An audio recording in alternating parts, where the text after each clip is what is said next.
fast-paced demographic growth, India going from 100 crores to 140 crores in 20 years time period, and also urbanization going from 16% to as high as about 40%.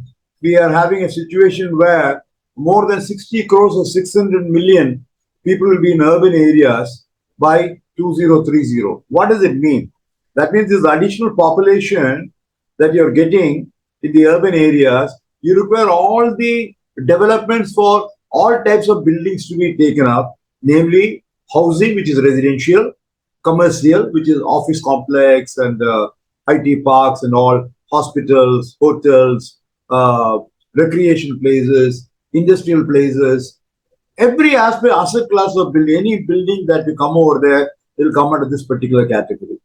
And one of the important challenges that we face in the building construction sector, besides other thing on the civil engineering and technology related thing on constructing the building, I'll come on to that later, is the issue on the amount of energy being guzzled by all the buildings in a very large way. And out of the total amount of energy consumption, nearly about 40% is contributed only by the building sector.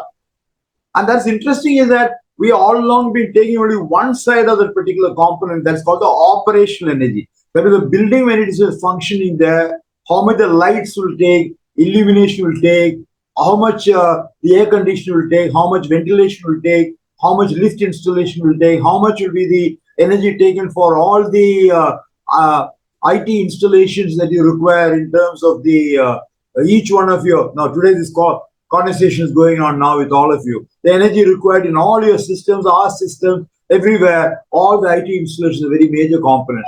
So energy consumption through the operational use of the building becomes an important component there.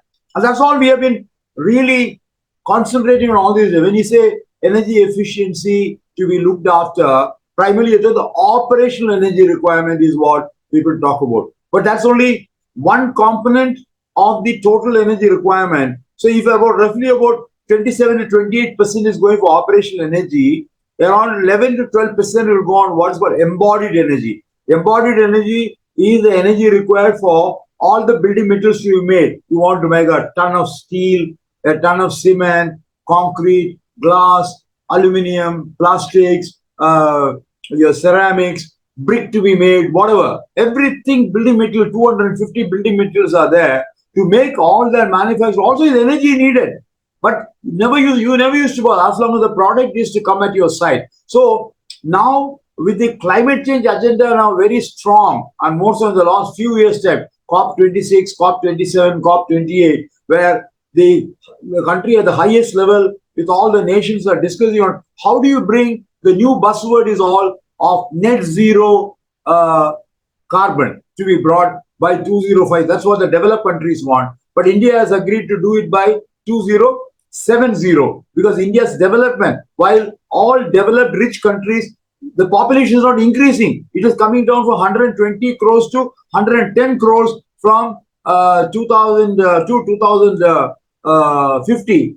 That means population in those developed rich countries is coming down, whereas all the developing countries is increasing from 490 crores to 820 crores. We'll be around 930 crores by 2050 overall, of which India itself is going to be 160 crores. The figure is that at 2050, where we'll stabilize at that. So you have an interesting thing that we have to therefore take care of all the construction needed for the 100 crores in 2001 to 160 crores, all the schools to be made, hospitals to be made, hotels to be made, houses to be made, shopping complex to be made, offices to be made, IT parks to be made, factories to be made, etc., etc. So that's why India has decided to put that level of net zero carbon of 2070. This is what our Prime Minister gave in COP26 when he went for the meeting in Glasgow. By the way, just everybody should know that. Because for having done that, if you don't know at this point of time in 2024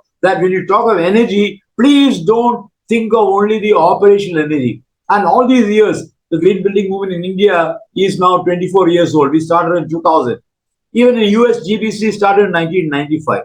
UK started in 1900. So they have about 34 years, maybe around 29 years for the US GBC, and we have about 24 years time period. All of us have been concentrating only on how to make energy efficiency happen in this building in a large way. That means the operational energy are not touched at all about the embodied energy needed for the building material. So depending upon every housing construction, if you're going to use a lot of steel, lot of cement, concrete, aluminium, glass, all those products which require a lot of energy, your embodied energy component becomes more and more. But in comparison, if you low embodied energy material like stone, lime, mud, timber, bamboo, they're all low energy consuming material, embodied energy. So your products will be embodied energy component will be much lower. So there's also a big movement taking place. Don't put all the eggs only with the high technology products of steel, glass, concrete, only on that. You put a combination of existing products plus they call the vernacular traditional products and the technological product, and have a wire media called intermediate technologies using a combination of both of them. That will bring the embodied energy also a long way. You'll also depend upon large amount of local resources which are also available. Otherwise, the transportation cost for building material also is very important, which again requires energy. One at production level, the other one is at the transportation level to bring from the place of production to your site there. I hope you know that. That's important. Now let's come down to, I gave this a little longer preface to you so you'll understand the seriousness of the topic that we are discussing now. Now, coming back to the what we understand energy efficiency in buildings, the way it has been going on all these days, the green building movement is the one which has really made that particular thing very strongly felt over there.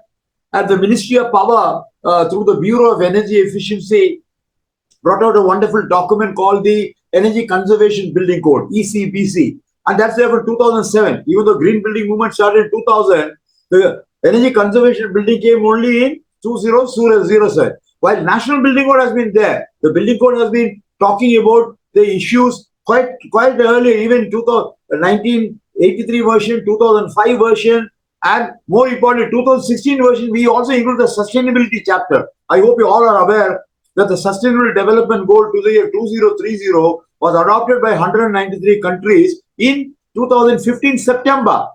And 2016 version NBC, we added a chapter on the energy of sustainability in building and energy conservation, water conservation, waste management efficiency, and life cycle costing are all part of that particular content of the National Building Code. I just thought you people should know, and we are at this present when you are talking in March 2024, we are already working on the 2025 version of the National Building Code. So the next version preparation is going on at high speed through all the 22 panels in that. Obviously, the chapter on sustainability and energy conservation will be getting a much larger attention than what it was. And after the 2007 version was brought out by the Bureau of Energy Efficiency, we got a revision brought out in 2017.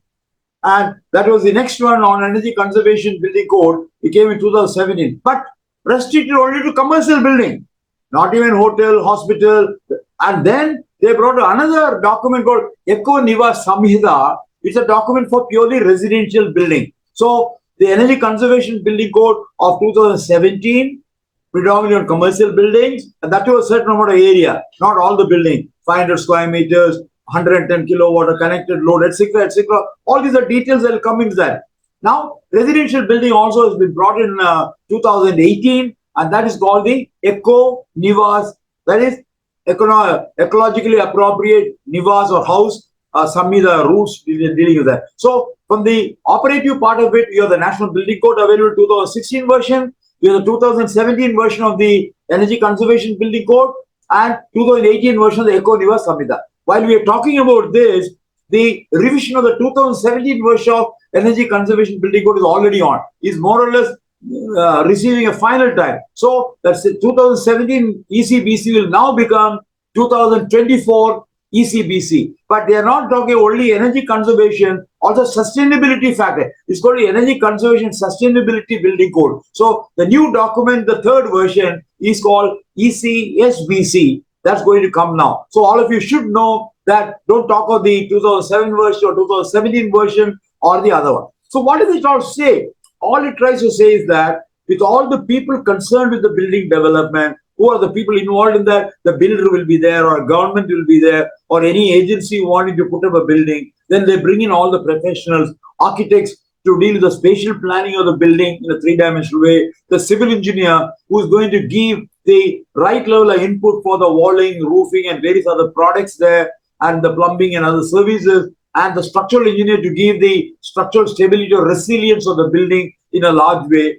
And of course, all the services people where energy is required for lighting. So the illumination engineer, electrical installation people, lift installation people, air conditioning and heating and mechanical ventilation people, all the people in fire protection, because you want the sprinkler, you want the wet riser, dry riser, pumping water all the way, and you require the water supply, sewerage and sanitation people who has to take care of all multi-story buildings. The water has to be pumped, you have to storage water. So all the services people put together, they will decide on what they are going to decide in the building. Energy is going to come in a large way on that. So therefore, with all these people involved in it in a large way, there are two ways we can deal with the subject. One, the passive design of the building, which is done by the architect, the civil engineer, and the structural engineer to some extent, where they will decide about how much are the things that we have done for the efficiency in design. How do you do that? India has got about 5 climatological zones there, which is the hot arid, hot humid, temperate zone, cold zone, etc. And depending upon that, the solar movement also changes in a large way. And we got, fortunately, the 95% of India's time, we got the clear design sky, very important. As against Europe, as well as in America, Canada, UK, they have what is called the standard overcast sky. All the time is overcast, they don't clear. So you got to use Surya Bhagavan in the best possible way. So right to the solar orientation, depending upon the movement of the sun from east to west over there, how you lay out the building in such a way, the least amount of energy comes onto that. Don't put the thing on the western side, the sun is setting there, so all heat will come. Avoid windows in that particular area. You know, those are what is called the orientation of building. Normally, the architects do this particular job. The passive design, all the design of the windows, fenestrations in the right building there. You got what is called the window to wall ratio, depending on the area.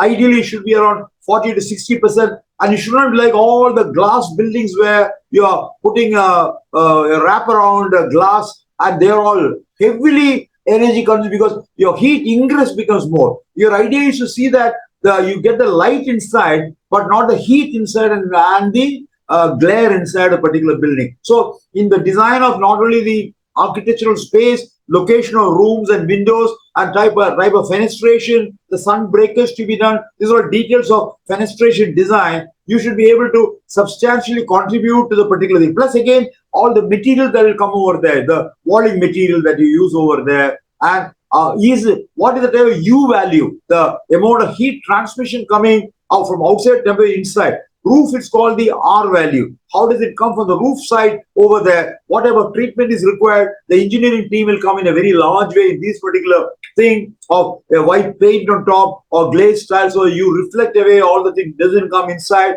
or you put either rat trap board walling or hollow concrete block to be done, or aerated blocks to be done, etc., etc. There are a lot, and even about the nature of glasses to be used over there. So therefore, a lot of properties are there in the glass in the design of the particular building, which will have to do with a single thickness or double wall thickness, and what is solar heat gain coefficient, what is the transmission coefficient. These are all detailed aspects of design, which the architect and the engineer and the specialist of the energy will discuss on that. So the passive design is a very, very major component. Roughly around 25 to 30% of energy saving automatically come from the passive design component. Very important area where the practicing architects and the civil engineers will be playing a very, very important role in that. Now come to the next component, which is called the active part of the design. What is the active part of design? That's where all the services people come. All the building services for lighting, ventilation, electrical installation,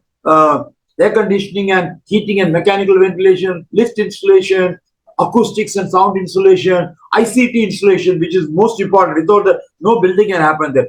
or the water supply or sanitation or plumbing or gas supply, all these are called the critical utility service people.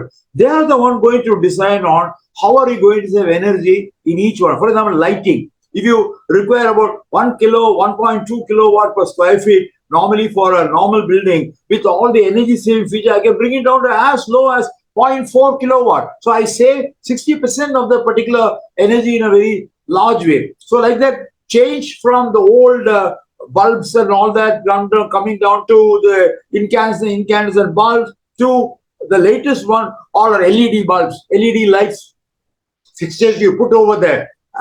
Previously, the capital cost is slightly more, but now that's also come down in a large way.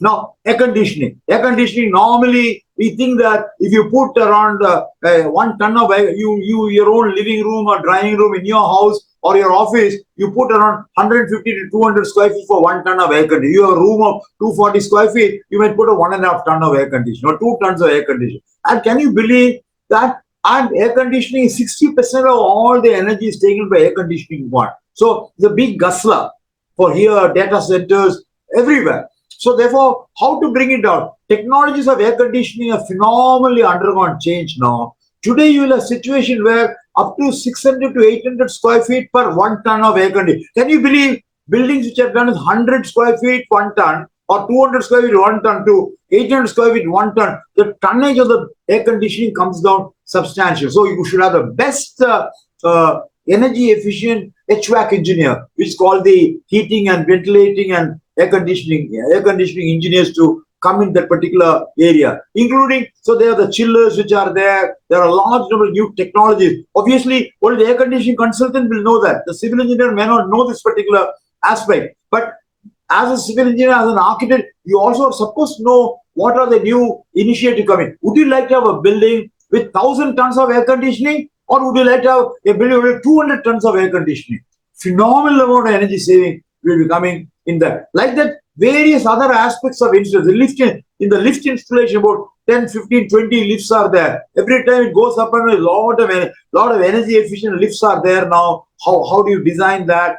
All that, including on the fire systems on that. How do you deal with that? Especially the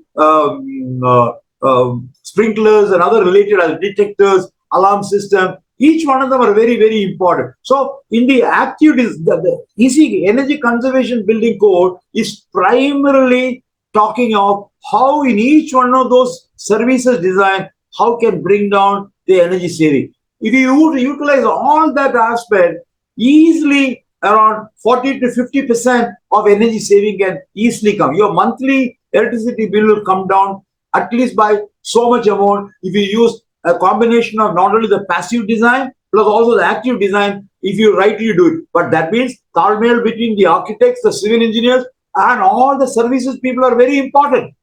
That should happen and that's what we should work on.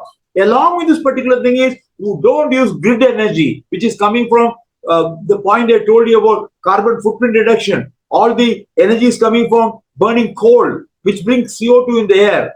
Lot of CO2 in there. So instead of that, some states have got hydel. Karnataka has got hydel energy. Kerala has got some hydel energy.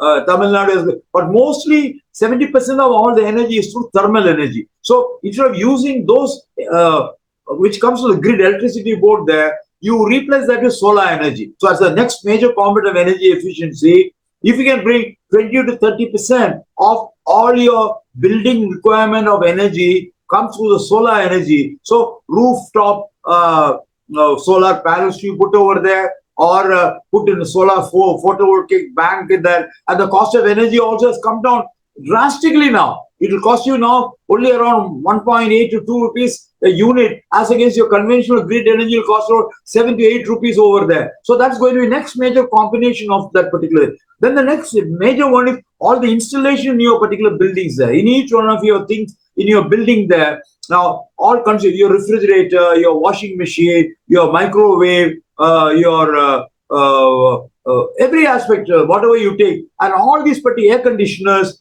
when you install in your building. So they got what is called the star rating. The star rating is 1 to 5 stars are there. If you use the air conditioner with maximum 5-star, that will consume the least amount of energy as against a 1-star air conditioner or a 2-star air conditioner. Similarly, your refrigerator, your washing machine, your microwave, each one of those things that you come and put in your particular building there, that won't be decided by the architect or the engineers, it will be done by the consumer themselves. Consumers themselves are going to what air conditioner buy.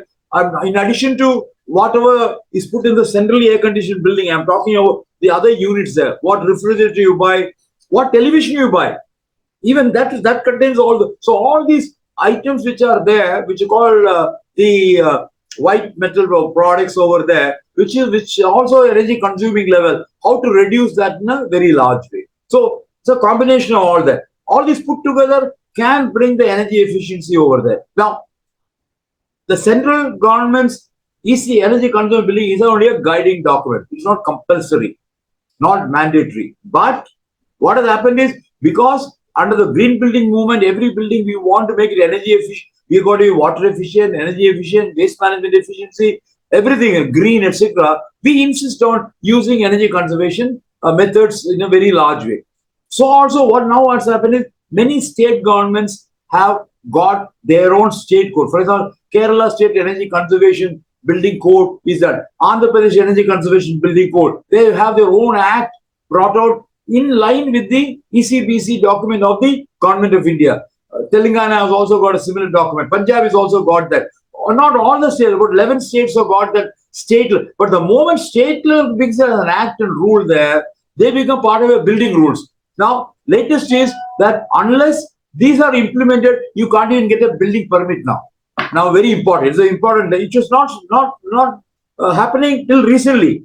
Now, any building more than 500 square meter or a connected load more than 110 kW or all those particular aspects, those details are identified there. You have to necessarily follow the provision. The Kerala building rules and Kerala energy conservation building rules are all integrated. So at the time of submission of the building plan itself, you should give all these details of energy efficiency design in a very large way. I just thought you people should know, how do you deal with that? How do you deal with that in your team? Because when you submit a building plan, normally only as the civil engineer or the architect or civil engineer or structural engineer might be there, because structural stability certificate has to be given. So necessarily they have to be at the time of submission of the plan. But now the electrical engineer has to be brought right in the beginning.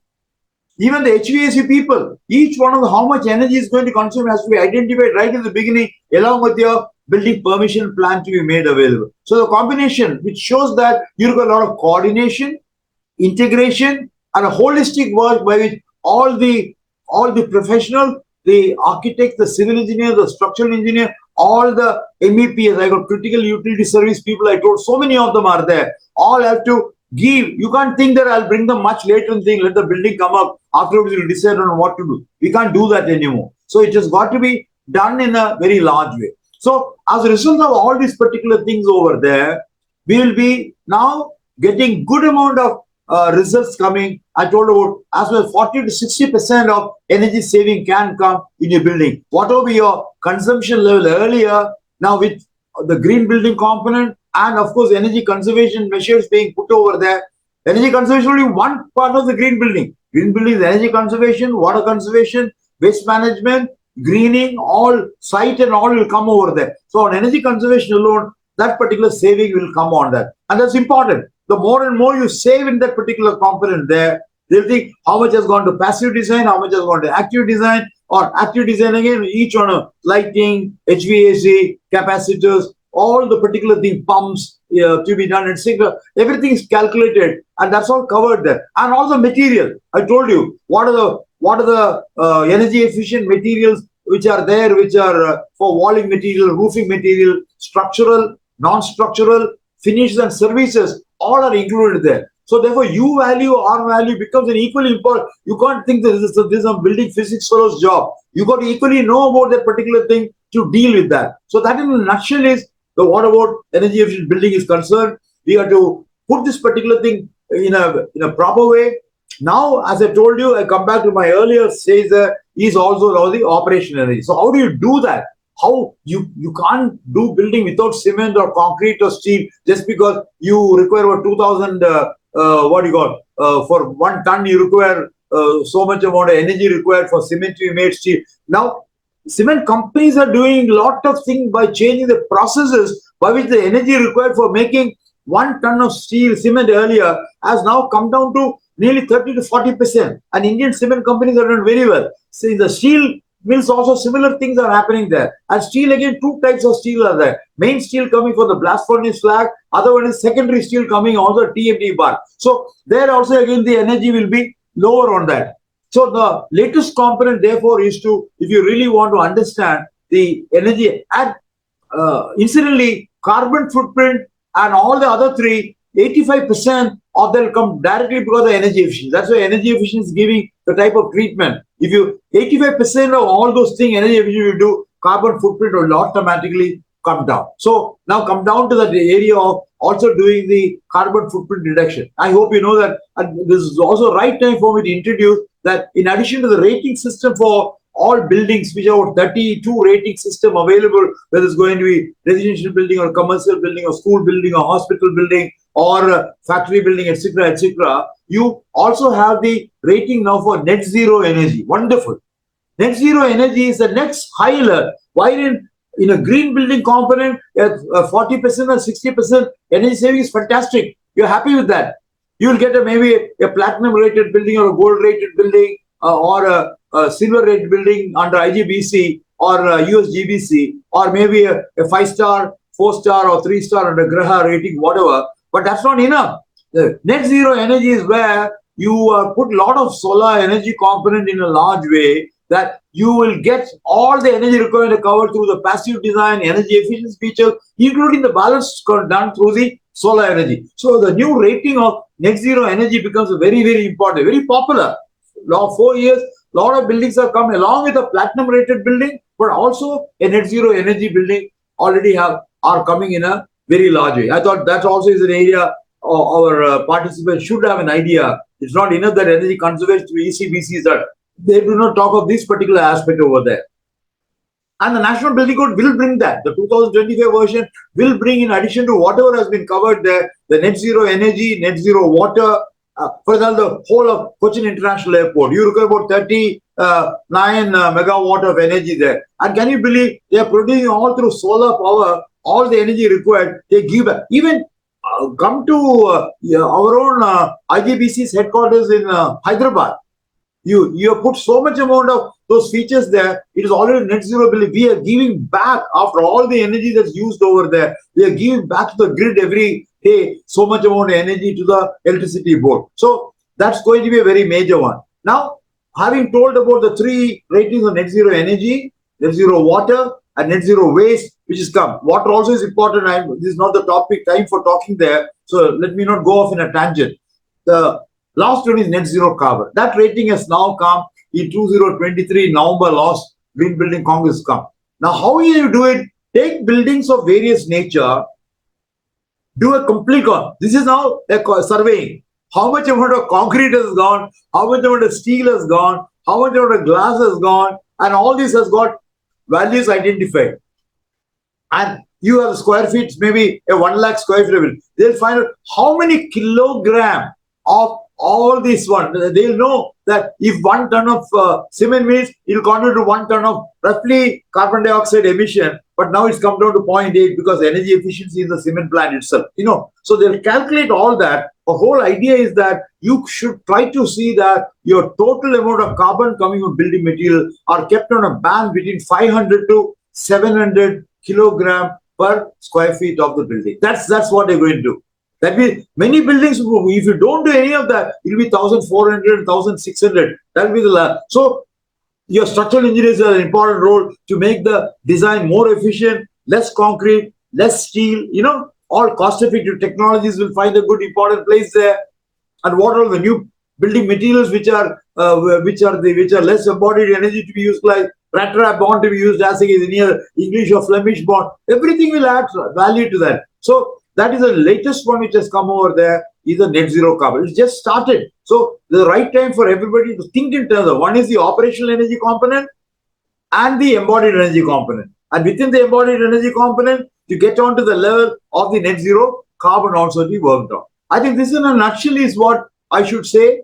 It's a wonderful opportunity where each discipline have to understand their other's area of work. The architect should know through his passive design, orientation of building, and the complete how they make the whole as an enclosure, building enclosure, and how they analyze that particular thing for energy related one in a very large way, how natural lighting is utilized, natural ventilation is used in a large way, so that the energy cost comes down. And these are all very, very important aspects which is to be done. I think I would like to close at this point of time. I'm not sure. I covered a broad canvas in this particular Yes, one, but this is an area where I'm sure you'll have a lot of interesting discussion coming. Sometimes they'll go on energy efficiency the wall alone. How do you do the U value and R value, or only glazing what you do? That also is an important one, like the window to wall ratio, or solar heat gain coefficient, or solar transmission level. So they will get into small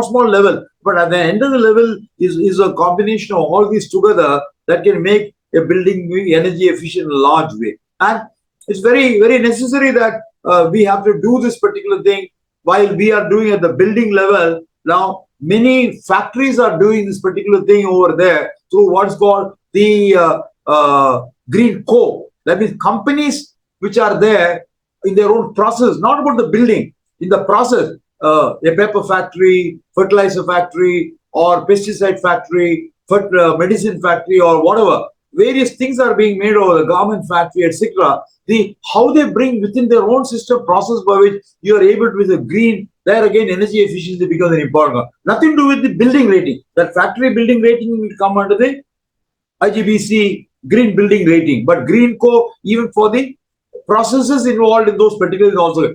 Green green pro is another one, that is the building material. Roughly now all your building materials also got a new rating with the international rating which is available there, and very important product called green pro rating. And so that means your common green building, your green pro, and green co for the companies which are there. All the three are available, and of course the energy conservation building code is the regulatory document, national building code is the regulatory document. All these are put into the green building rating component at the end of it. I think that's